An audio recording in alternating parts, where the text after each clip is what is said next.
Olá a todos. Esse é o Papo com especialistas do CPP Talks, podcast do Centro de Estudos Público-Privado da FIP. Aqui a gente fala sobre temas relacionados a concessões e PPPs e uma produção de baixo custo, mas com conversas de muito valor. Quem conduz o papo hoje sou eu, Elias Cavalcante, Felipe Sandi e Fernando Nicolela, todos nós pesquisadores do CPP. Passo agora a palavra para Fernando Nicolela para falar um pouco sobre o nosso convidado de hoje. Nosso convidado de hoje é Fernando Pieroni. Fernando, muito obrigada por aceitar nosso convite. É uma honra ter você aqui com a gente no CPP Talks. Para te apresentar, a gente resolveu fazer um pouquinho diferente. Em vez de ler aquele mini currículo tradicional, a gente pediu uma ajuda para o ChatGPT e perguntamos: quem é Fernando Pieroni? A resposta dele traz alguns pontos que estão nas redes sociais, entrevistas e outras fontes públicas. Então eu vou ler aqui o que o ChatGPT respondeu e queria saber se você se reconhece nessa descrição e se você gostaria de acrescentar mais alguma coisa. Bom, vamos lá. Fernando de Paiva Pieroni é engenheiro mecânico pela Unicamp e mestre em Economia e Política Energética pela USP, com especialização em infraestrutura e parcerias público-privada pela Harvard Kennedy School. Iniciou sua carreira como consultor na H. Kearney, atuando em projetos de energia, infraestrutura e governo no Brasil e no exterior. Ocupa, desde 2016, o cargo de diretor-presidente do Instituto CEMEIA, organização sem fins lucrativos dedicada a estruturar projetos de PPPs voltados à gestão de parques urbanos, unidades de conservações e áreas protegidas, promovendo soluções sustentáveis e inovadoras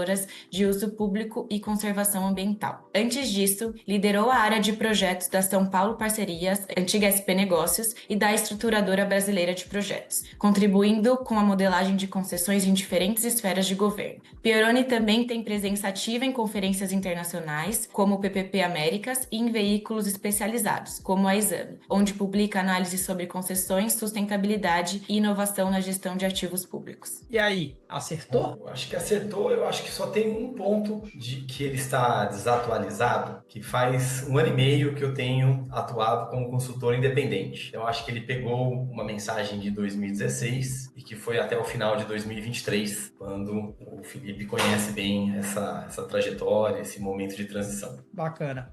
Fernando, eu queria agradecer imensamente sua presença. Todos os convidados aqui são convidados especiais, mas o Fernando tem um quê especial e eu vou dizer por 2 razões. A primeira é porque o Fernando foi meu último chefe. Eu trabalhei para o Fernando, acho que em 2015, 2016, não lembro exatamente a época, mas foi meu último chefe, aprendi bastante com o Fernando. E o segundo, porque eu costumo dizer, eu já disse isso em público várias vezes, eu conheço diversos especialistas que foram capazes de tirar bons projetos do papel, diversos especialistas foram capazes de ajudar um certo ente federativo a montar uma boa carteira de projetos, mas eu só conheço uma pessoa no país que foi responsável por uma revolução em um setor. E aí eu digo isso sem meia as palavras, Fernando é o pai do setor de parques no Brasil. Existe o setor de parques, seja ele unidade de conservação, seja parques urbanos, antes do Fernando e depois do Fernando. O Fernando é o cara que fez essa agenda rodar.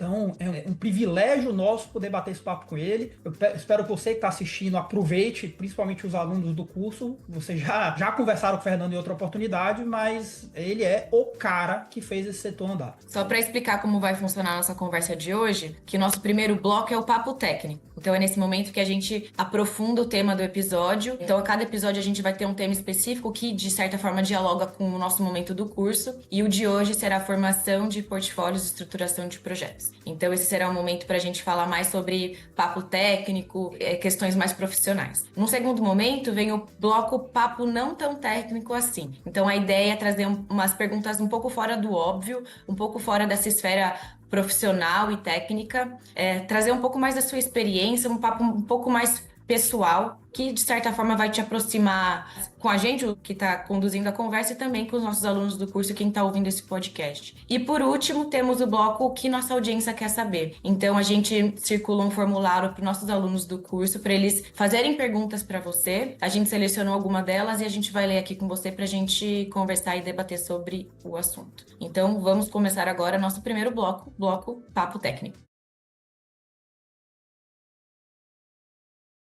E aí, Fernando, a ideia aqui é um pouco conversar com você sobre isso, tá? Assim, como é que funcionou isso, né? Quais foram os botões que foram necessários serem apertados para destravar a agenda de um setor inteiro, que era mato antes de você chegar? Relatar como foi essa inserção no setor de parques e como foi esse trabalho de transformação do setor, que ele era praticamente 100% uma gestão pública, exceto poucas exceções, e hoje a gente vê um grande programa, ou grandes programas de concessões em parques, seja unidade de conservação ou parques urbanos. Eu acho que o primeiro ponto, acho que eu tenho que voltar alguns anos, quando eu comecei a trabalhar com parcerias e concessões, era algo que vinha de uma pós-demonização dessas parcerias nos primeiros anos desse século. Então, na eleição de 2002, eu lembro até que houve ali a confusão entre privatização, concessões, e durante muito tempo, pelo menos no nível federal, falar em concessão e parceria era algo que era um palavrão. Embora essa agenda tenha avançado no estado de São Paulo, no estado de Minas Gerais, por exemplo. Quando chegou lá para 2010, a realidade bateu a porta. O Estado não tinha capacidade de realizar os investimentos necessários para a expansão e aprimoramento da infraestrutura e serviços públicos. E aí a gente começou com programas de parceria, inclusive em governos que historicamente eram contrários a esse tipo de programa. E aí começou a abertura do setor aeroportuário, retomada das concessões em rodovias, avanço de programas de saneamento. No nível municipal, os projetos de mobilidade urbana, depois foi para a iluminação pública, né, que cresceu bastante nos últimos anos. E por que eu estou contando essa história? Houve uma curva de aprendizado em função dessa, vamos dizer assim, desse aumento das experiências a partir de 2010, principalmente.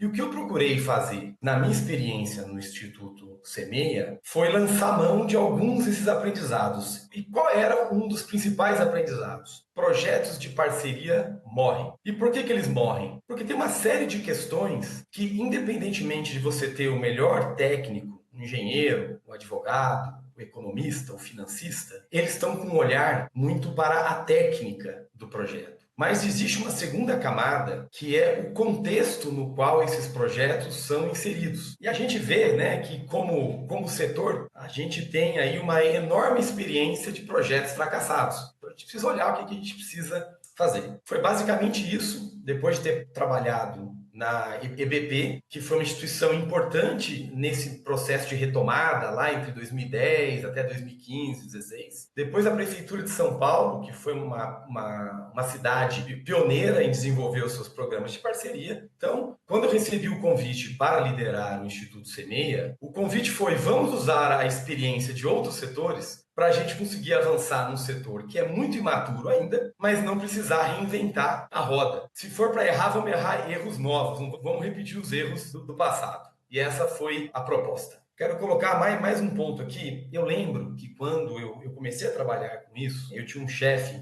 que era o Elcio Cash, que ele é bem conhecido no setor de infraestrutura, e ele falava que estruturação de projetos é, antes de tudo, uma integração de competências e gestão de stakeholders. Porque quando a gente está gerenciando um projeto, a gente precisa fazer o arquiteto, o engenheiro, o advogado, o economista enxergarem os projetos da mesma maneira, para que ele saia com pé e com cabeça ao final do processo de estruturação. Então isso requer um esforço grande de fazer várias línguas dialogarem entre si, com formações, pontos de vista e muitas vezes com conflitos, né, entre esses pontos de vista, a gente conseguir azeitar essas engrenagens para sair no final com um projeto que seja coerente sobre os seus diversos aspectos. E isso é a integração, que eu acho que a gente tem aumentado a nossa vivência, a nossa experiência, como técnicos desse setor, em fazer essa gestão e essa integração. O outro lado é a gestão de stakeholders. E aí é um outro desafio, principalmente quando se trabalha com projetos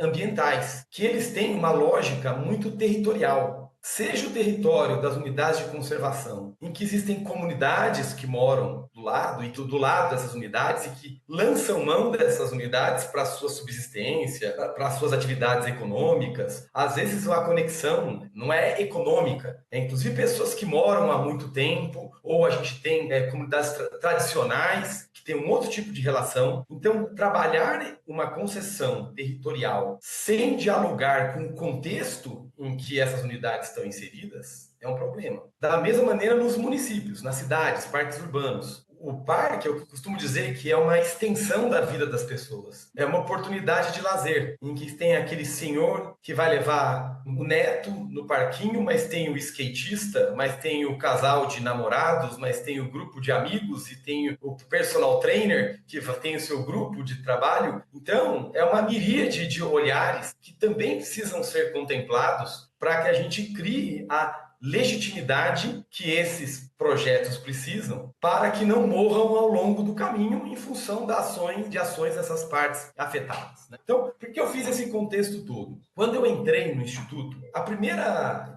diretriz que eu coloquei no meu plano estratégico que eu apresentei ao meu conselho de administração é que a gente não deveria trabalhar o projeto. Era um setor novo e a gente tinha que trabalhar principalmente esse contexto dos projetos. E o que eu chamo de contexto dos projetos? Primeiro, os governos tinham já os seus programas de parceria, isso estou falando lá em 2016, né? Só que os programas de parceria não contemplavam os parques. Então houve um grande trabalho de convencimento que parques também poderiam compor programas de parceria. E isso exigiu diálogo cara a cara com secretários, com ministros, com secretários de ministérios, órgãos como o ICMBio, Fundação Florestal, para que houvesse esse convencimento de que sim, parques podem sim ser concessionados, todo um trabalho também junto a veículos de comunicação para que essa mensagem chegasse a esses tomadores de decisão para que contemplassem os parques em seus programas de parceria. O segundo ponto, a gente não tinha modelos de concessões a serem replicados. A gente tinha aquelas experiências de Iguaçu do final dos anos 90, que tinha sido replicado em Fernando de Noronha, uma experiência muito pontual no Parque da Tijuca, e a gente tinha uma experiência mal sucedida na Serra dos Órgãos. Então a gente não tinha um histórico para que a gente pudesse projetar o futuro a partir dele. Então, uma outra premissa é que a gente deveria criar uma diversidade de modelos de parceria, de maneira que, no futuro, os governos, quando decidissem fazer os seus programas de parceria, não precisassem ter o custo de começar com papel em branco, abrir a prancheta e desenhar o projeto. A gente precisa lançar mão do que já existe. Então, muito do meu trabalho foi tentar identificar um modelo de uma concessão de serviço, de uma concessão de uso, de repente, uma permissão. Será que, embora os governos não tenham interesse em PPP, vamos entender esse modelo? Vamos explicar, né, a diferença que tem entre os diversos modelos, os diversos escopos, parques urbanos, parques naturais, os sistemas de monitoramento de desempenho, os modelos de remuneração. No fundo, a gente queria criar uma certa enciclopédia de casos, de maneira a que pudesse autonomizar esse conhecimento para que isso fosse mais fácil para dar escala ao projeto. Então, acho que esse foi um segundo ponto. Um terceiro ponto é que, em se tratando de projetos ambientais, a gente tinha uma resistência ideológica muito grande de conservacionistas, do mundo ambiental, da comunidade ambiental, que eram os meus pares, como o Instituto Semeia era uma ONG, então tinham as outras ONGs. Então, de desmistificar, muitas vezes, ou eu posso dizer que a maioria das vezes, as resistências vêm pelo desconhecimento e não pelo conhecimento de causa e por uma propriedade em dizer que aquilo não funciona. Então, uma das premissas era: eu preciso mostrar o que é esse instrumento para instituições como SOS Mata Atlântica, WWF, Conservação Internacional e tantas outras entidades que fazem um trabalho muito importante, mas que poderiam ser uma voz também com mais legitimidade do que nós tínhamos, porque nós éramos vistos como alguém que trabalhava entre esse ambiental e o econômico. E, de repente, uma entidade que é 100% ambiental, reconhecida, com uma tradição maior, falando aquilo que fazia sentido para a gente, aquilo cria uma legitimidade pelo próprio distanciamento que essas entidades têm da nossa causa específica. Embora, com a sua atividade, eles mexessem com unidade de conservação e tudo mais. Então, houve um trabalho grande de esclarecimento desses, vamos dizer assim, os legitimadores ambientais do nosso trabalho. Por fim, não, acho que ainda tem um outro aspecto que eu lembro que eu fiz muita entrevista para CBN, fiz entrevista para TV Globo, para jornalistas da Veja, Estadão, Folha, Exame, todos os veículos. Escrevi inúmeros artigos, porque a ideia era fazer com que a mensagem chegasse à opinião pública. Então é um trabalho, né, de gestão dos vários stakeholders, cada um atuando no seu grupo. Então eu acho que essa aqui foi uma etapa, eu poderia fechar assim como uma etapa de convencimento da sociedade nos seus diferentes grupos e segmentos de que sim, a gente poderia considerar as unidades de conservação e os parques urbanos como objeto de parcerias e que sim, a gente poderia prover mais e melhores serviços para a sociedade se a gente lançasse mão desse tipo de projeto. Mas aí vem o segundo desafio. Ok, a sociedade está mais convencida, os governos estão mais convencidos. Como que eu faço para uma entidade pequena dar conta do tamanho que é esse setor, considerando que a gente tem mais de 470 parques, unidades de conservação e tem milhares de parques urbanos. E eu, lá no meu período do CEMEIA, eu tive um momento que eu tive 5 pessoas trabalhando comigo, cheguei a ter 18 pessoas trabalhando, mas ainda assim era muito pequeno. Então, o segundo movimento em paralelo que nós fizemos ao convencimento foi criar os mecanismos de escalabilidade desse setor. E o que eram esses mecanismos? Era a manualização do conhecimento gerado. Cada experiência que a gente tinha, a gente procurava fazer uma publicação em que a gente podia traduzir aquela experiência para uma próxima pessoa que quisesse olhar para aquilo. Então, pelo menos, né, nesses 7 anos em que eu estive ali liderando o CEMEIA, a gente teve mais de 40 publicações sobre os mais diversos temas para que a gente pudesse, alguns eram mais técnicos, outros eram mais de convencimento, outros eram mais de monitoramento, porque na maneira que a agenda foi crescendo, era importante também a gente aprender e retroalimentar os novos projetos com as experiências pioneiras, porque o fato é que quando você começa a fazer um projeto, inevitavelmente você vai errar pelo pioneirismo. Mas então vamos entender quais são esses erros, vamos aprender e já no 8º projeto, no 9º projeto, não vamos fazer os mesmos erros do primeiro e do segundo. Então se a gente analisar, por exemplo, os indicadores de desempenho que foram usados na renovação do contrato de Iguaçu, são muito diferentes do que foi feito no Ibirapuera e no Parque do Estado de São Paulo de Campos do Jordão, que foram os pioneiros nisso. Por quê? Porque aí, conversando com os gestores que tinham que gerir aqueles contratos, a gente criou muita dificuldade para esses gestores. Então vamos agora fazer com que os próximos gestores não tenham que sofrer do mesmo jeito.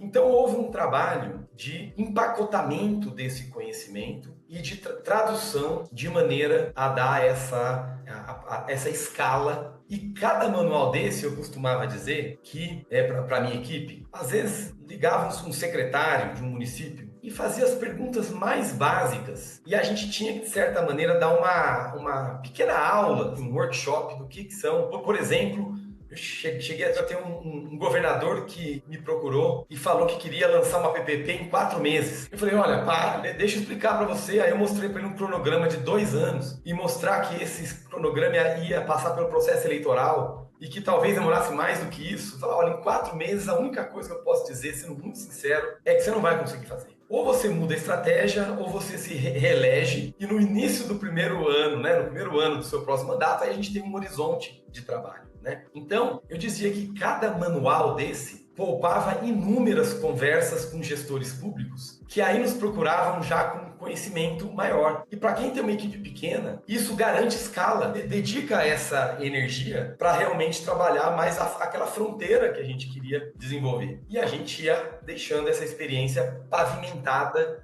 nesses manuais. Então, esse foi um passo importante também para a escala. Um último ponto que eu acho que foi importante também, que eu acho que foi talvez a conclusão desse processo, foi quando a gente trouxe grandes multiplicadores para a agenda. Então, desde lá de 2018, eu batia na porta do BNDES, eu fui conversar com o Joaquim Levy, eu fui conversar com os líderes da área de estruturação de projeto do BNDES, eu fui conversar com o pessoal da UNOPS, que tinha lá fazia estruturação de projetos. Eu tinha uma boa relação, tenho ainda uma ótima relação com pessoas do Banco Interamericano, que também tem esse trabalho de apoiar governos com a estruturação de projetos. E são entidades com uma escala muito maior do que uma ONG que se propôs a mudar um paradigma setorial. Então foram inúmeras conversas, e aí eu acho que eu tive a oportunidade de, por ter trabalhado muito tempo com estruturação de projetos em vários setores, eu tinha uma interlocução muito boa com essas entidades, o que me dava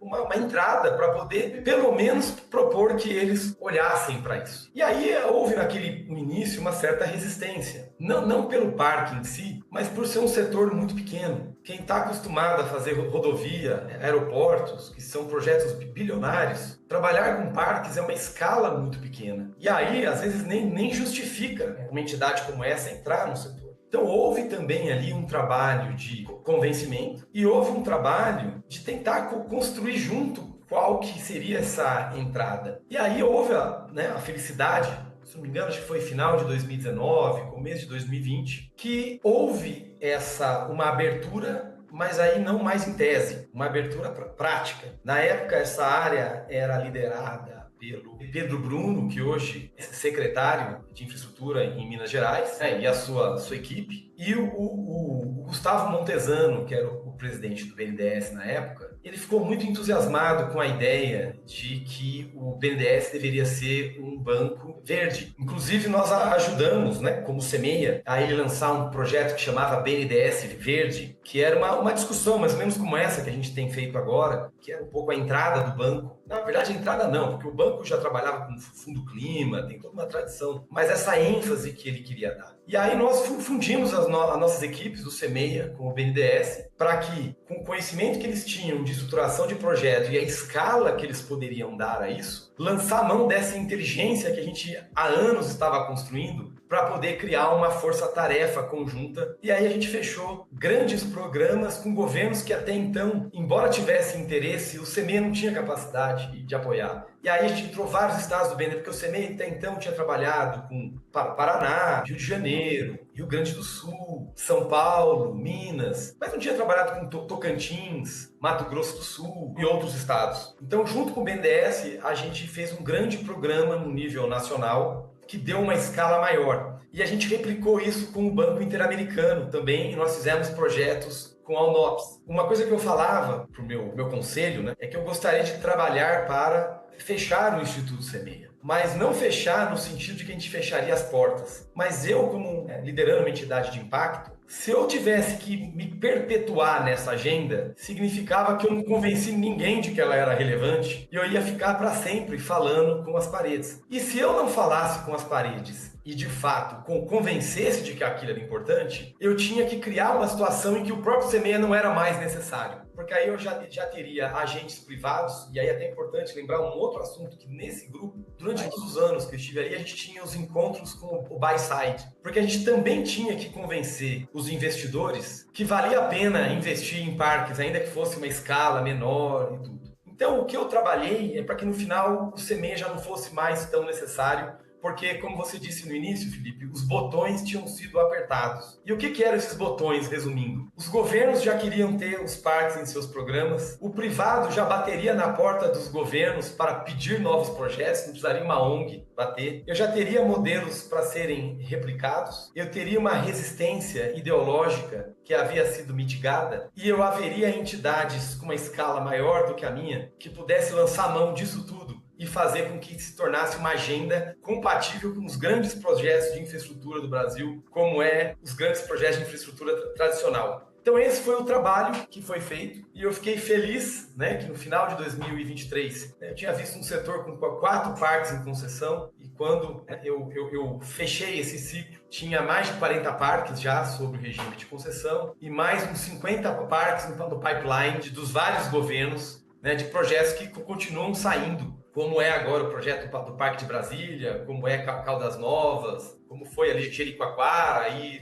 tantos outros, Serra do Rio do Rastro agora, que estão aí projetos em andamento agora. Então esse foi assim a estratégia, a abordagem estratégica para tentar mudar essa realidade. E aí lembrando daquela ideia de que uma vez que já o setor, o mundo PPPista já dominava a estruturação, eu pude testar a tese da gestão dos stakeholders e entender as necessidades de cada um dos seus stakeholders e trazê-los para dentro da agenda. Fernando, cara, obrigado uma verdadeira história sendo contada, né? A gente tem esse gráfico, não tem, Fernando? Assim, a gente não chama antes e depois de Fernando, mas poderia. Tem um gráfico de antes e tem um gráfico de depois do CB, a gente vê essa evolução. Olhar para trás, depois que o caminho está consolidado, parecem escolhas óbvias, né? Então, eu vou relembrar alguns temas aqui, quando você foi falando, fui lembrando. Acho que 2015, 2016, você promoveu um almoço lá no CME, a gente foi falar com determinados stakeholders, e eu lembro de um ex-secretário, que eu não vou dar o nome, mas que olhou pra gente e disse, pô, Felipe, muito bacana essa agenda, mas isso é peanuts, ninguém vai estar interessado. E anos depois eu encontrei esse mesmo secretário no projeto e ele falou, tava errado. O negócio virou, eu falei, tem dono, alguém fez esse negócio virar. A mesma coisa quando você citou 2 projetos que por um acaso eu participei, eu tenho muito orgulho de ter participado lá atrás no fomento dessa agenda, que é Campos de Jordão e Ibirapuera, talvez os mais emblemáticos para essa mudança de chave, né? Quando a gente olha pro Campo de Jordão, ao que eu me lembre, é o primeiro projeto que a gente tem desse modelo que a gente chama de porteira fechada, né? Onde eu deixo de fazer exploração das UGCs, das unidades geradoras de caixa, e entrego ao parceiro privado a área de uso público e falo, olha, tá aqui, dado certas limitações, você pode explorar da forma que você entender adequada, e aí você deixa o ente federativo tomar conta daquilo que importa para a unidade de conservação, que é fazer a parte ambiental, e o Ibirapuera, porque talvez tenha sido a grande joia da coroa quando a gente pensa na parte urbana e que já tinha um negócio similar, mas o desafio era encaixar sem cobrança de tarifa, né? E hoje meio que esse modelo se consolidou. Quando a gente olha quase todas as concessões tem essa pegada. De um lado, o poder público pensando, de uma maneira até um pouco equivocada ainda, mas numa parte de orçamento, quer dizer, deixa de virar um passivo, o Ibirapuera acho que era 12, 13 milhões por ano, era um gasto grande, e passa a ser um ativo que gera receita, tem um serviço melhor, então essa agenda meio que se consolidou. Aí o que eu ia lhe perguntar, Fernando, nesse sentido, do ponto de vista técnico, a estruturação do que a gente chama de cenário base, que é, olhando para aquele parque, qual seria o potencial, como seria uma exploração privada, a gente tem uma certa diferença, ou uma certa inovação quando a gente olha para outros setores, porque nesse cenário base a gente aprendeu, e ao longo do tempo tem ficado cada vez mais flexível, né? Zoológico e jardim botânico sequer tá disciplina de preço, o parceiro privado poderia cobrar quanto ele quisesse. Mas tinha um desafio aqui, né? Que é construir esse cenário base mais flexível, muito mais no sentido de saber se aquilo para de pé do que ser exatamente um definidor de outorga. Como é que foi enfrentar isso? Porque, principalmente pensando em órgãos de controle, para quem está estruturando o projeto, ainda que o desafio seja, ou foi em algum momento, convencer as pessoas que aquilo fazia sentido, também houve um desafio no convencimento dos órgãos de controle de que aquele cenário básico podia ser daquela forma, que aquela flexibilidade ao parceiro privado fazia sentido. Como é que foi enfrentar isso? Olha, particularmente essa questão da flexibilidade, eu vejo como um amadurecimento natural do setor. Por que eu digo isso? Vou pegar o estado de São Paulo, acho que é um estado que foi pioneiro nisso. Se a gente olhar os primeiros projetos, ainda tinha aquela confusão entre o que é um preço, o que é uma tarifa pública. No momento em que você começa a ter concessionários atuando, você vê que esses concessionários começam a trazer uma realidade. E o poder público, ele começa a sentir as dores da gestão contratual. Tem aquela frase de que o mapa não é o território. Quando a gente desenha o projeto, é o mapa. A hora que você começa a operar é que você vai lá no território e vê se o desenho reflete a realidade. Então eu lembro de participar de encontros em que os concessionários falavam o seguinte: eu não quero um preço livre no primeiro momento. Eu quero simplesmente que eu possa variar o meu preço, eu quero um preço teto. Porque de repente eu trabalharia no teto durante o final de semana, mas para mim valia a pena durante a semana trabalhar com um preço menor. Então eu poderia ter aquela ideia da sazonalidade de preço para criar incentivos econômicos de visitação, um pouco aquela ideia regulatória do peak shaving. Peak shaving, a gente vê em metrô, que tem horário que é mais caro, horário mais barato, né? Em Londres, por exemplo. Tentar fazer algo, mas aí no caso seria um incentivo para momentos de baixa visitação. Então,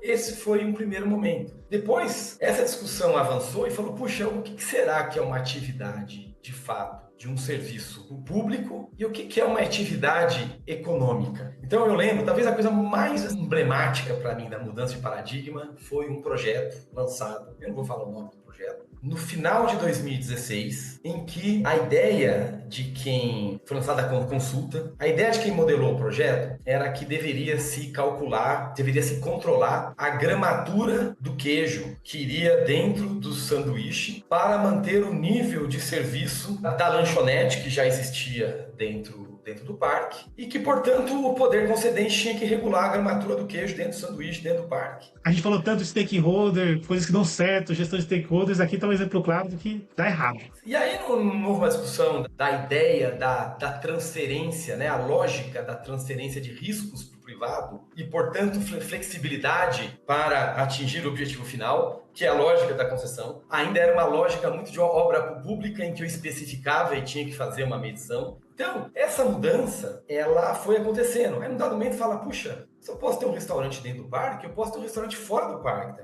Então, talvez, o restaurante, a lanchonete, não seja uma atividade inerente ao setor público. Deixa o privado cuidar disso. Se de repente você pega um parque urbano e você tem um preço muito alto, de repente a pessoa sai, caminha um pouco e tem uma lanchonete logo fora ali do parque. Se a Coca-Cola tiver 3 vezes o preço dentro do parque, eu compro fora do parque e volto pro parque. O esforço é muito pequeno. Então deixa o mercado operar também naquilo que são atividades econômicas e não são serviços públicos. Então, eu não consigo lembrar de um momento em que falou, opa, deu um clique e todo mundo começou a entender. Mas eu consigo ver esse processo em que a gente foi caminhando e entendendo que algumas coisas precisam ser de fato reguladas. Como, por exemplo, não pode haver cobrança de entrada em parques urbanos justamente pela função desses parques dentro de uma dinâmica da cidade. Hoje ninguém discute isso, mas o tipo de restaurante que tem já não se discute mais. E quando a gente pensa que a gente amadureceu os indicadores de desempenho e a gente consegue, como é que eu posso dizer assim, parametrizar de alguma forma o que é a qualidade da prestação do serviço, a gente consegue dar sinais econômicos para que a gente consiga, de fato, dar flexibilidade, mas ao mesmo tempo cobrar uma qualidade. E o que é qualidade? É inclusive atendimento com um preço razoável. Todas as concessões deram certo nesse sentido? Não vou dizer que eu poderia elencar uma ou outra concessão que deu errado, que o concessionário, o contrato, talvez por alguma falha de desenho, não cumpriu com aquilo. Tem projeto que já teve caducidade, voltou para o poder público, tem outros que têm questionamento. Eu posso dizer que, via de regra, o resultado foi positivo, na minha opinião, né?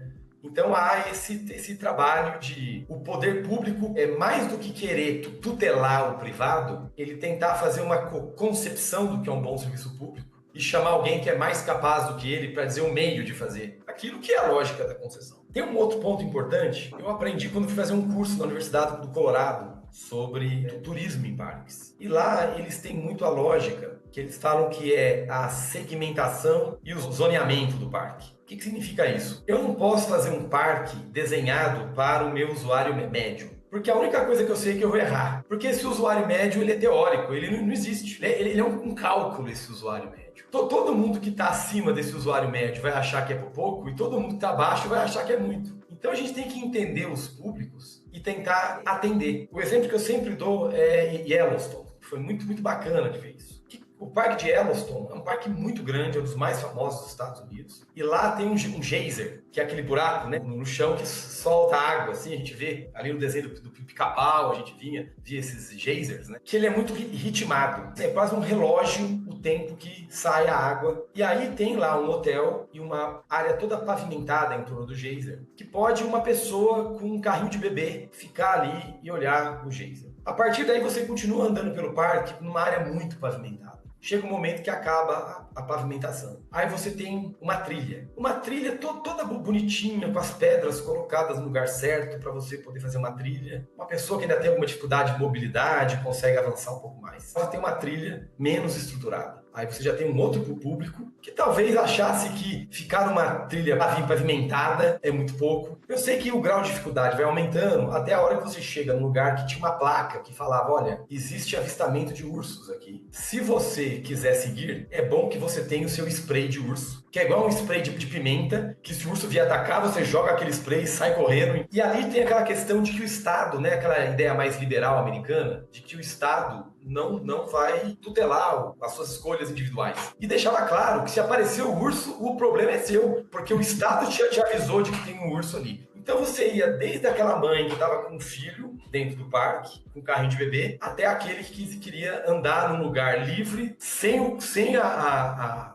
é a proteção do Estado, e que foi avisado que eu deveria ir com spray de urso. Então, nesse momento, eu consigo atender os vários públicos. Imagina se eu quisesse pegar uma trilha média. Então, eu acho que isso também, a gente começou a incorporar essa lógica. Acho que tem ainda um avanço muito grande ainda nos nossos... Aí eu acho que é um ponto de evolução que a gente tem que perseguir ainda, mas eu acho que essa lógica gradativamente foi entrando nos parques. E aí, respondendo objetivamente a questão específica da tarifa, eu acho que toda essa discussão fez com que houvesse uma flexibilidade e um entendimento dessa pluralidade de uso dos parques, que o privado pode ter essa competência de desenvolver o turismo melhor do que o poder público, e esse convencimento de quais são atividades que têm uma natureza mais de serviço público e o que são atividades mais econômicas para atender esse público diverso. Então, tudo isso foi evoluindo. Tem um outro aspecto, que eu não sei se você está no seu rol aí de perguntas, que eu acho que foi uma evolução também, que são os macrotemas. Não sei para quem conhece ou não os macrotemas, o que são esses macrotemas? Se a gente pensar, o que a gente gera de outorga num parque,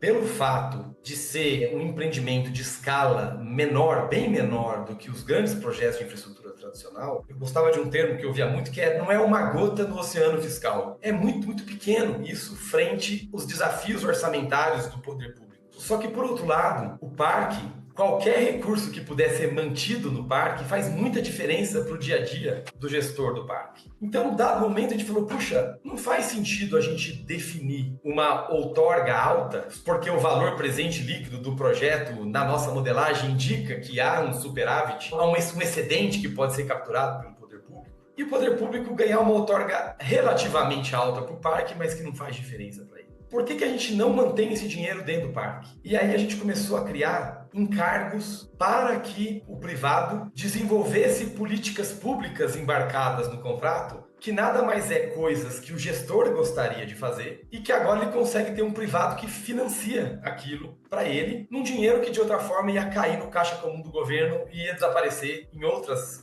usos e não ia ficar dentro do sistema de parques. Então, esse foi o primeiro passo. Foi o que a gente falava na época lá, era embarcar políticas públicas no contrato de concessão, que eram coisas não diretamente relacionadas ao objeto da concessão inicialmente pensada, mas que pudesse pensar sistemicamente esses parques, esse contrato de concessão, no ambiente em que ele está inserido e as necessidades locais. Depois a gente começou a ver que essa é uma iniciativa interessante, mas que ainda tem um risco, que é você criar uma obsolescência da política pública na maneira que o contrato de concessão é de 30 anos, talvez uma necessidade no início do projeto, não é a necessidade no ano 10, no ano 15. E como você escreveu em contratos, você mencionou o Tribunal de Contas. O Tribunal de Contas vai querer ver a execução daquele contrato. Acho que o grande exemplo que uma vez o ministro me contou, de que o contrato de Iguaçu, ele foi lá visitar e aí ele contou. Acho que eu já falei isso em aula, talvez para os alunos, não sei, que se quisesse colocar o Wi-Fi no parque, ele não podia, mas se quisesse colocar uma LAN house, poderia, porque quando ele foi desenhado o contrato dos anos 90, a LAN house era high-end ali, no que a gente diria, né, a gente estava usando, de conectividade. Então, como a gente garantia a não obsolescência das políticas públicas? Foi aí que se criou a ideia dos macrotemas, que inclusive foi uma experiência feita no Zoológico de São Paulo, que depois foi retirado, que era como que o privado poderia ajudar os pesquisadores da Fundação Zoológico e do Jardim Botânico, suprindo as necessidades deles e que eles, ano a ano, iam dizer quais eram as necessidades. Emprestando essa lógica, criou-se os macrotemas nos contratos de concessão em parque, que eram, ano a ano, a gente reservaria esses recursos para políticas públicas, mas não definiria no específico que política pública é essa. Mas para não deixar muito solto, a gente definiria quais eram os grandes temas que essas políticas poderiam ser. Então poderia ser monitoramento, ajudando o poder público, poderia ser o voluntariado, poderia ser desenvolvimento local. E daí que surgiu o chavão dos macrotemas, né? Que eram temas macro sem entrar na especificidade. Houve um trabalho muito importante de convencimento do Tribunal de Contas, porque pela lógica do Tribunal de Contas, um dinheiro que deveria cair no caixa comum do governo vai ficar solto para uma decisão discricionária na ponta por um gestor do parque. E aí houve um trabalho muito importante feito pelo BNDES e pelo PPI, que tinha uma interlocução com o Tribunal de Contas do governo federal, para que se lançassem os projetos e houve a aceitação, o convencimento de que o benefício daquele dinheiro era melhor na ponta do que no caixa comum, embora fosse algo um pouco mais heterodoxo para uma visão tradicional do Tribunal de Contas. E isso passou no nível federal, depois a maneira que os projetos foram avançando no nível estadual, foram passando também, né, o instrumento foi passando pelos tribunais de contas estaduais também, e hoje imagino que tá bem consolidado esse instrumento. É assim, é uma evolução em função das necessidades, né? É igual um rio, quando você resolve um problema montante, a água desce e vai engalar no outro problema mais à frente. Aí você resolve, vai ter outro problema mais à frente. E aí isso foi evoluindo, foi amadurecendo o setor. Eu diria que essa é uma solução muito próxima, no sentido de como ela funciona, do que foi feito no Ibirapuera, né? Eu cheguei a participar da discussão lá do Ibirapuera, você tinha um outorga maior, eu me lembro que eu apoiei no PMI e os concessionários, os interessados, tinham alguma resistência em assumir outras obrigações que não fossem diretamente ligadas ao parque. A gestão na época do Dória foi bastante firme e terminou colocando uma contrapartida que não era só a zeladoria do Ibirapuera, mas de outros parques. É uma lógica meio parecida, né? Parceiro privado, eventualmente, é mais fácil para ele pagar e ele se livra daquela obrigação, mas o uso, o VPL daquilo é melhor aproveitado de outra forma. Acho que é uma solução bem parecida que foi feita no Ibirapuera, que levou um monte de parque junto e a gente aí depois terminou usando essa mesma lógica, né, de aproveitar esse VPL para outros temas. E aí, só complementando, Felipe, e por que isso faz mais sentido? Porque quando a gente pensa na delegação dessa atividade a um privado, um dos grandes benefícios é que a gente começa a lançar a mão da flexibilidade privada para a gestão do dia a dia, coisa que o poder público não consegue em função do próprio regime jurídico a que ele está sujeito. Então, pegar esse superávit do Ibirapuera e entregar para o poder público é carimbar esses recursos com a rigidez do setor público. É muito melhor colocar obrigações e deixar o privado cumprir aquela política pública em nome do poder público, desenhado pelo poder público, mas com a flexibilidade privada. Que é a essência das concessões, né? No final a gente está falando de explorando mais do que só o caso prático, a essência da concessão, pegar essa flexibilidade, melhor a flexibilidade e trazer ali para implementar as políticas públicas, né? Prestação no serviço de interesse da sociedade. Tudo é algo de interesse da sociedade. A gente está falando do meio de se atingir aquele resultado. PPP de concessões vistos como instrumento de qualificação do gasto público, a grande explicação, e a gente teve essa conversa recentemente com o Siqueira, com o Marcos, quer dizer, olhar PPPs e concessões como instrumento de qualificação do gasto público depende muito do contrafactual, que é a capacidade do poder público de executar aquela política pública a que preço. Quando você tem uma rigidez disso do ponto de vista do poder público, ele é tão ineficiente que é fácil chegar no contrafactual da execução privada, né? E no Brasil hoje, talvez o grande canal seja essa rigidez mesmo, essa dificuldade de contratar. Eu lembro da história da jaqueira, né? A gente ia explicar dizendo, olha, você tem uma jaqueira que tá para cair na casa do visitante lá no centro de visitantes. Se você é poder público, você nem cota para cortar a jaqueira. Você já cota para refazer, porque ela vai cair, vai quebrar, você já vai precisar fazer outra coisa. Se você é um privado, você consegue cortar antes do desastre acontecer.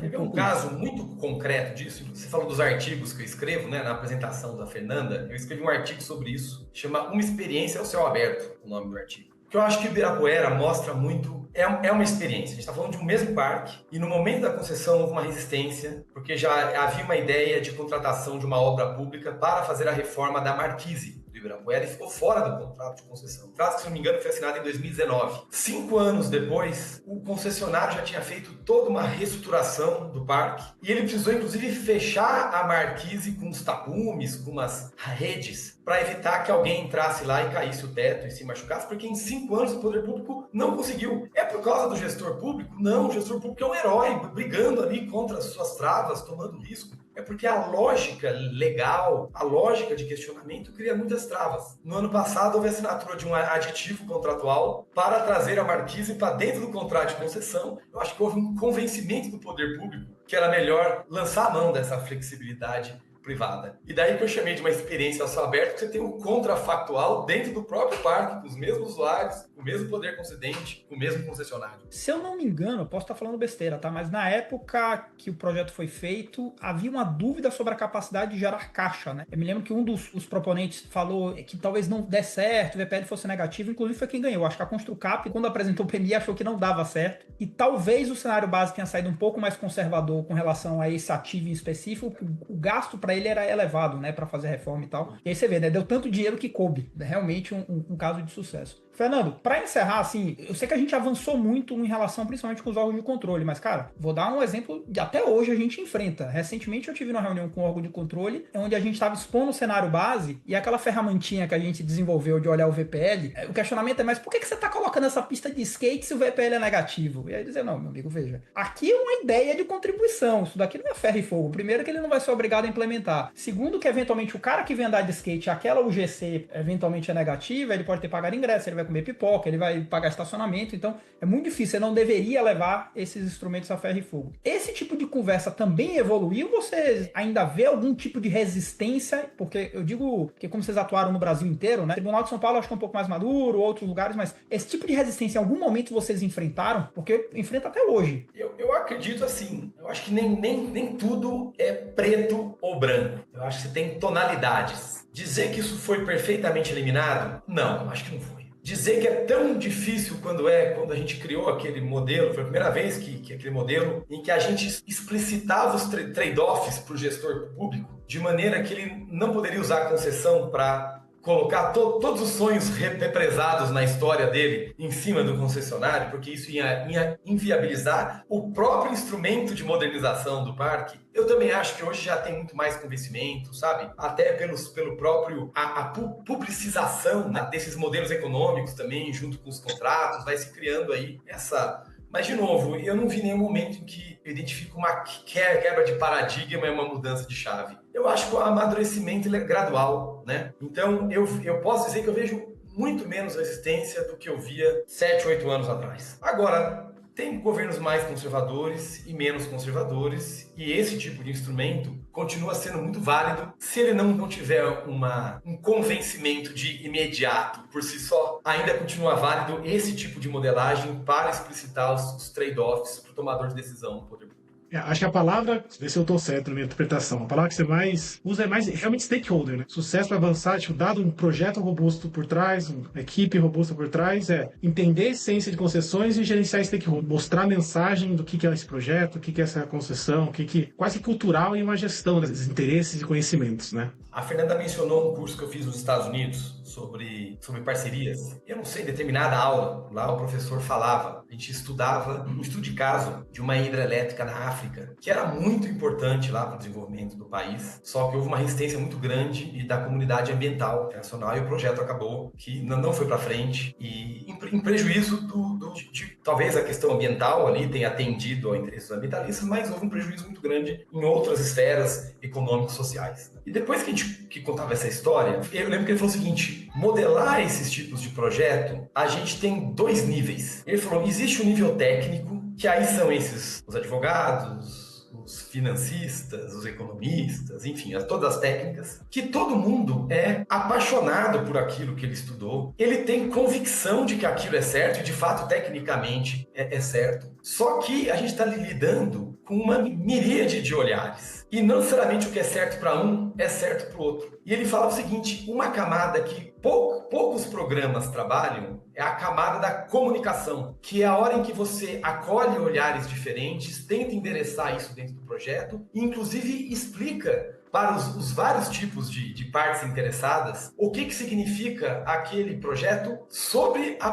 perspectiva dela. E ele falava que aquilo era a camada 2 do projeto. E aí ele concluiu, projetos são fáceis de fazer no nível 1 e normalmente morrem por negligenciar o nível 2. Que é justamente isso, talvez daí que começou a me chamar a atenção para todo esse contexto no qual o projeto está inserido, tão importante quanto ter uma boa equipe de projeto. Então, de fato, quanto mais eu avanço nesse mundo, mais eu me convenço de que a gestão de stakeholders é importante. Mas olhando assim para o mundo das concessões PPPs, todos os setores, a gente pode dizer que a gestão de stakeholders afeta um tipo de setor mais do que outros, que talvez estejam mais consolidados, dado que você teve que destravar a agenda de concessões de parques? Com certeza. Eu acho, por exemplo, no final dos anos 90, houve um grande movimento de concessões de rodovias. E houve inúmeras críticas na época. Hoje, dada a experiência concreta da qualidade desses projetos, as pessoas discutem se é o projeto A ou o projeto B, mas não discutem se deveria ou não. Quando a gente começou com parques, era muito diferente do que fazer uma rodovia, era diferente do que fazer um aeroporto, era diferente de fazer o saneamento. Por mais que tenha tido muito questionamento em saneamento em função da lei de 2020, mas ainda assim tinha questões mais ideológicas, mas eu acho que em parques era mais difícil. Hoje você vê que tem algumas atividades que estão muito naquele papel de segurança, educação e saúde, que fala, pô, se o Estado não fizer mais nada, ele tem que garantir pelo menos segurança, educação e saúde. A gente vê o desafio que tem sido o avanço das PPPs de educação. Recentemente, quando se avançou com essa agenda, começou a ter o questionamento de novo, a judicialização de novo, e aí você vê o espectro de entendimentos que tem nesses gatekeepers do processo, que são aquelas áreas que, se não passar o projeto, não passa. Que é quando entra Ministério Público, Tribunal de Contas e o Judiciário. Se não houver um convencimento e houver uma determinação para se parar o projeto para, independentemente da vontade do poder público. E a gente vê que tem os extremos sendo argumentados. Eu acho que na maneira em que vai avançando, a gente vai chegando num caminho do meio, vai entender que também não é essa panaceia da salvação de todos os problemas do setor público, mas que também tem muito mito, tem muito interesse corporativo, às vezes tem muitas ideologias que lançam mão de argumentos para prejudicar os projetos, mas que no fundo há uma vocação, um interesse ideológico, um entendimento ideológico. E aí eu acho que a maturidade leva para esse caminho do meio para escolher os projetos que realmente valem a pena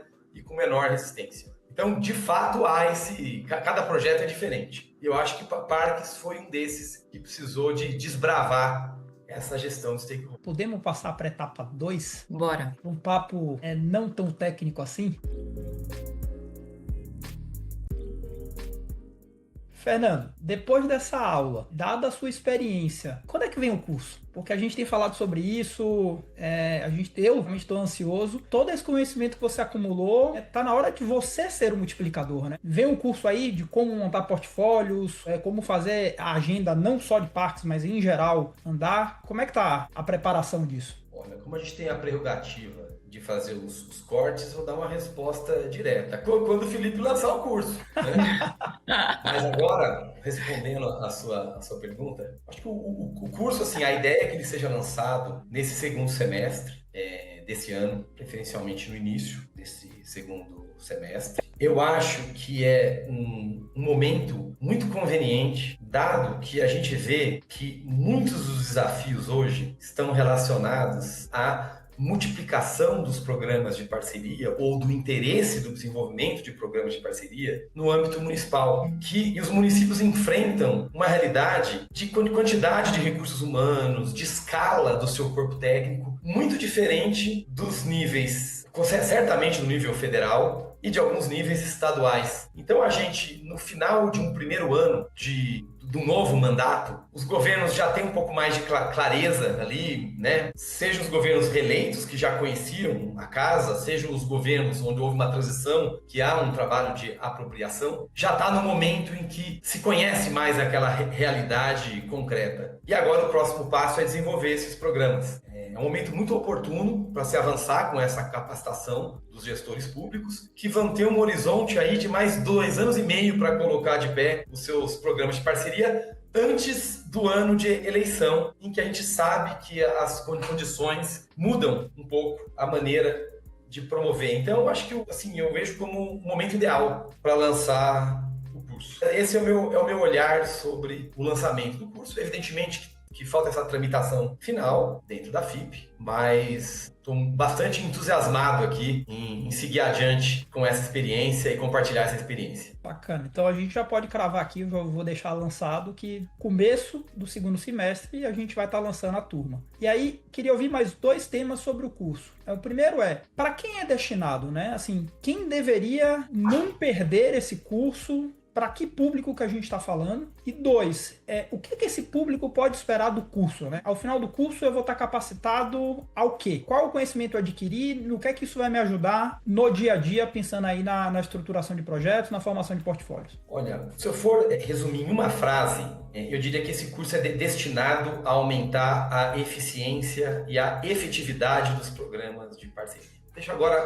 desdobrar um pouco isso. Qual é a realidade que a gente vê? Isso eu vi muitas vezes acontecer. Você tem um pouco de tentativa e erro na definição dos programas de parceria. Às vezes já vi governos que tinham 40 projetos de parceria no seu programa, e isso não é possível de ser realizado. Sabe? Então, considerando que recursos públicos são limitados, se a gente conseguir alocar esses recursos onde há projetos jamais legitimados e há projetos em condições mais favoráveis, e essa legitimação e o favorável diz respeito à relevância dele, a gente tem programas mais bem sucedidos do ponto de vista de efetividade e mais eficientes do ponto de vista do uso daqueles recursos dentro do poder público. Então, um aspecto importante desse curso é trabalhar a capacidade dos governos de selecionar e priorizar os seus projetos. Um outro aspecto importante é que os governos precisam criar as condições para que esses programas avancem. Eles não são frutos da decisão de um indivíduo, que pode ser o chefe do executivo, mas ainda assim, se não houver um convencimento, uma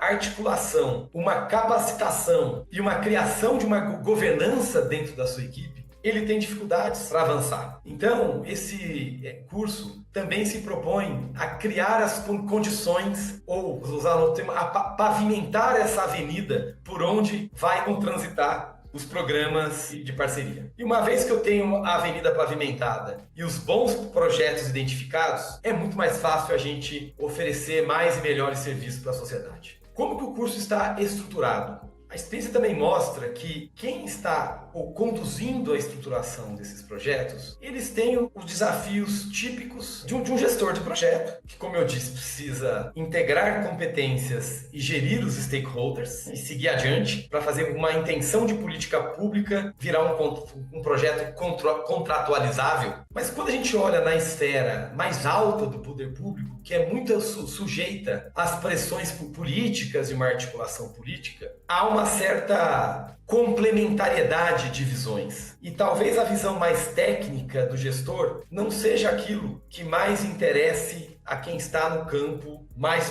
político. E vice-versa. A esfera política é um dos stakeholders que o técnico vai trabalhar. Então a gente teve o cuidado para que haja esse interesse. E aí já estou gerindo os meus stakeholders, que é entender o meu público. É tentar dialogar com a lógica dos tomadores de decisão no nível político e tentar apoiar da melhor maneira possível aqueles que vão ser responsáveis pela entrega do projeto. Então, tanto essa questão da criação da governança e pavimentação dessa avenida, como a seleção dos projetos, vão ser tratadas sob dois olhares complementares. O olhar do chefe de governo e o olhar da equipe de governo. Se eu não me engano, eu não conheço nenhum curso com essas características e com esse escopo no país. E eu acho que faz muita falta. Por exemplo, a gente atende determinados clientes que erram, eu diria que por um excesso, uma sobra de recursos. Tem tanto dinheiro que você se bota para fazer projeto que não tem pé nem cabeça. E aí, às vezes, você como consultor aqui fazendo sincero, você é contratado e fala, mas de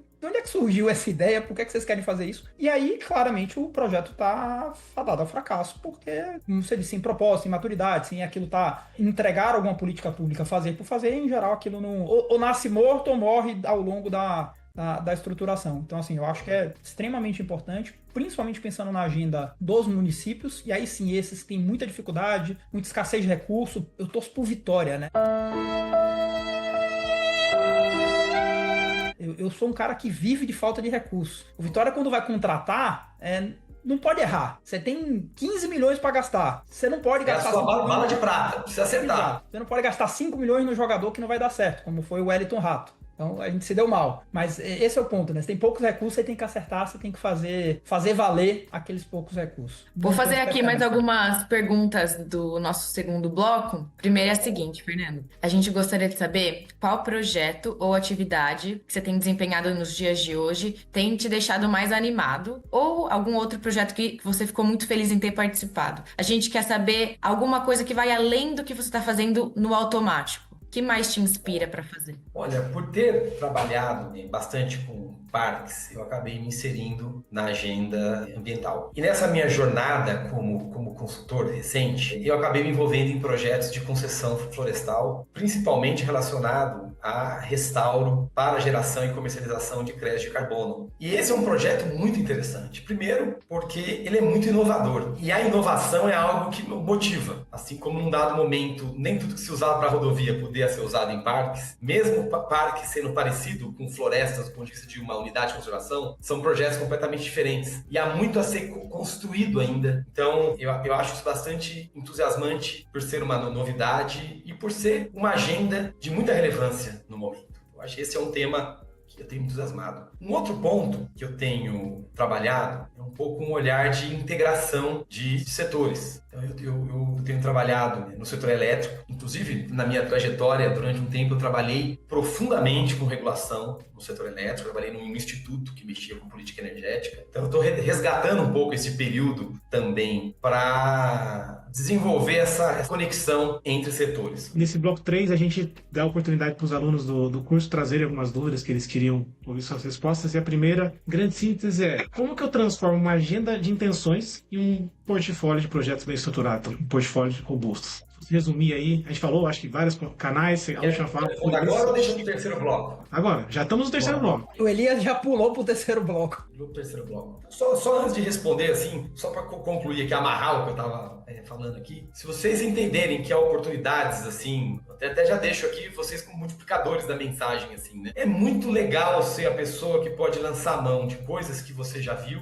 lançar a mão do network no setor para conversar com as pessoas certas, entender algumas armadilhas, né, e poder ajudar o responsável pela entrega do projeto a desviar das cascas de banana que tem ao longo do projeto. Isso eu gosto muito. Eu gosto mais de valorizar minhas barbas brancas, assim, que devem servir para alguma coisa e ajudar os gestores de projeto. Então, tenho gostado muito desse papel de advisor, de consultorias. Eu gosto muito de analogia com futebol, né? Chega uma hora que você tá mais experiente, que você já sabe o atalho do campo. Não precisa ser o 5 correndo, você já joga de 10, já joga um pouco mais parado, já chega só pra bater o pênalti.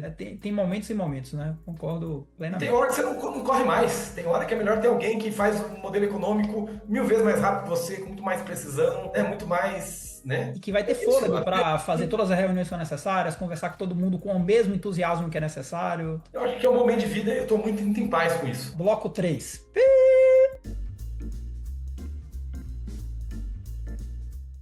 Não, no bloco 3, como eu ia dizendo, e aproveitando aí, ouvir um pouco sua fala como advisor nesse mundo de concessões, no bloco 3 a gente dá, então, como dizia, oportunidade para os alunos trazerem algumas perguntas para ouvir você. Acho que a gente passou por vários elementos dessas perguntas, mas retomando para a gente poder resumir. A primeira pergunta vem questionando qual que é o método que você poderia resumir para transformar uma agenda de intenções em uma carteira de projetos bem estruturados. Uma pergunta fácil, não.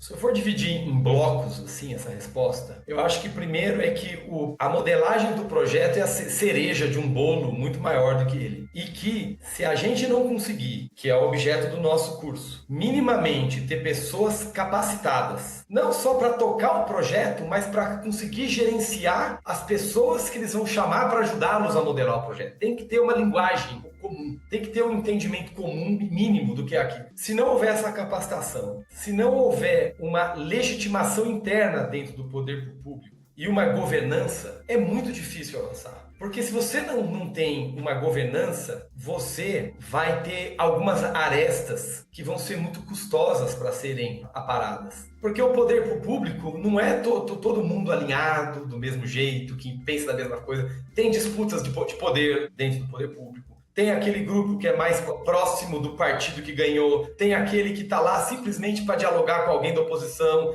então a pessoa ganhou o cargo, mas fica meio alijada do processo, sabe? Porque você não sabe se ele vai depois trair você. Eu já vi um monte de vezes essas coisas acontecerem. Então, se você não criar uma maneira de diálogo ali dentro, que você consiga criar uma consistência desses muitos olhares, provavelmente você vai ter um problema, né? Vai parar em algum lugar. Vai ter fogo amigo, tem questões às vezes legais. Então, basicamente, o que eu estou falando aqui é o que eu quero ensinar, né, compartilhar nesse curso. Como é que você garante legitimidade, governança, a escolha dos bons projetos, a preparação do terreno para que você tenha sucesso nos seus programas de de parceria. Eu ia contar uma história aqui, mas me fugiu aqui. Eu ia contar uma experiência que eu tive, que foi curiosa, mas agora eu não tô lembrando aqui, não tô lembrando.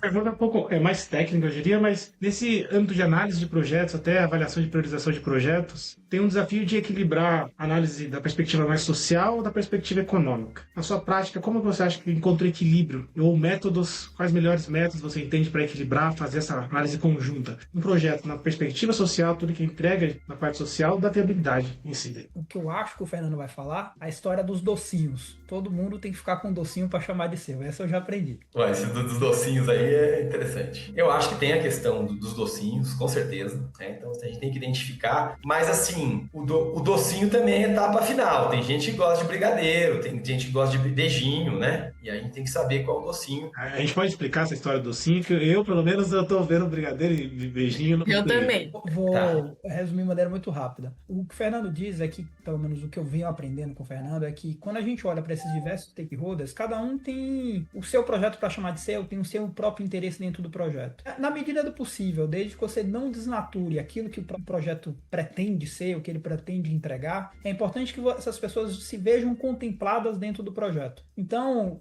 se você pode adaptar uma política pública para atender quem está no entorno, você pode adaptar a política pública para atender eventualmente alguém que já trabalhava dentro do parque. Se você vai ajustando esse tipo de coisa, a chance do projeto sair é maior, ou seja, se todo mundo ganha o seu docinho, fica todo mundo satisfeito, a chance do projeto prosperar é grande. Não sei se eu fui um bom aluno agora, Fernando, se eu falei... Perfeito, foi a melhor explicação que eu vi dos docinhos. Vou te dar exemplos, Elias.